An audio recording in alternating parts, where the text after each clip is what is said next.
আসসালামু আলাইকুম। লতিফিয়া ইন্টারন্যাশনাল ওভারসিজের পক্ষ থেকে আপনাদের সবাইকে স্বাগত জানাই। আমি সৈয়দ আব্দুল সামাদ রুবেল।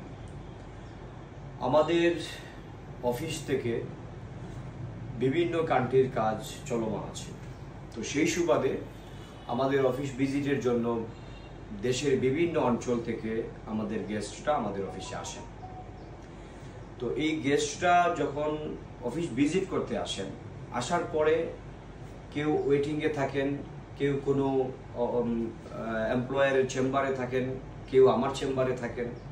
তো যারা ওয়েটিংয়ে থাকেন মূলত তারা বিভিন্ন বিষয়ে অবজার্ভ করেন যে কে আমার কাছ থেকে আমাদেরকে ফাইল দিতে আসছে, কে আবার আমাদের থেকে ফাইল ফেরত নিতে আসছে। তো এই যে বিষয়গুলোর কারণে একটা নেগেটিভিটি তৈরি হয়। সাধারণ মানুষ গ্রামগঞ্জ থেকে আসে, বিভিন্ন অঞ্চল থেকে আসেন, ওনারা কি মনে করেন? ওনারা মনে করেন যে এখানে কাজ হচ্ছে না, তাই ফাইল ফেরত নিয়ে যাচ্ছে। বা অনেকে হয়তো ওনার পেমেন্টের জন্য আসছেন, হয়তো ওনার সাথে দেখা হয়ে গেল, ওনার সাথে একসাথে বসে পড়লেন, তখন জানতে পারলেন যে ভাই আমি ফাইল দিছি 3 মাস হয়ে গেছে, 5 মাস হয়ে গেছে, আমি টাকা ফেরত দিতে আসছি। এই বিষয়গুলোর মন্তব্য থেকে নতুন যে ব্যক্তিটা ফাইল দিতে আসেন, ওনার মধ্যে এক ধরনের নেগেটিভিটি তৈরি হয়। আমি ওনার উদ্দেশ্যেই বলছি, আমি এই ব্যক্তিটার উদ্দেশ্যেই বলছি, যার মাইন্ডে এই দৃশ্যগুলো দেখার পরে নেগেটিভিটি তৈরি হলো, ওনাকেই বলছি। ভাই দেখেন, যিনি গত 5 মাস আগে একটা এজেন্সিতে ফাইল দিলেন, ওনার সাথে কিন্তু আরো অনেক মানুষ ফাইল দিয়েছেন, ওনাদের ভিসা হয়েছে, ওনারা চলে গেছেন, আপনি ওনাদেরকে কিন্তু পান নাই, ওনাদের এই স্টেটমেন্টটাও পান নাই।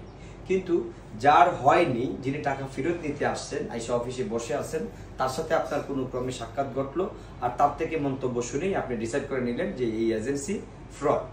এটা কখনোই ভাববেন না, কখনোই এই ভুলটা বুঝবেন না। কারণ কি, আমি শুধু আমার এজেন্সি নিয়ে কথা বলছি না, আমি বাংলাদেশে এরকম অনেক এজেন্সি আছে যারা শতভাগ সফল নয়।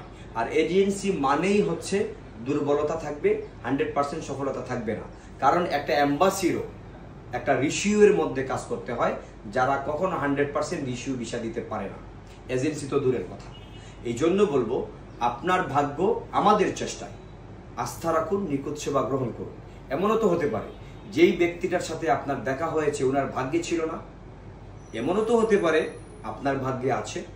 তাই নেগেটিভিটি না রেখে প্রত্যেকটা ব্যাপারকে আমরা পজিটিভভাবে নিয়ে অবশ্যই আসুন। আপনাদের জন্য আমাদের দরজা সব সময়ের জন্য খোলা রয়েছে।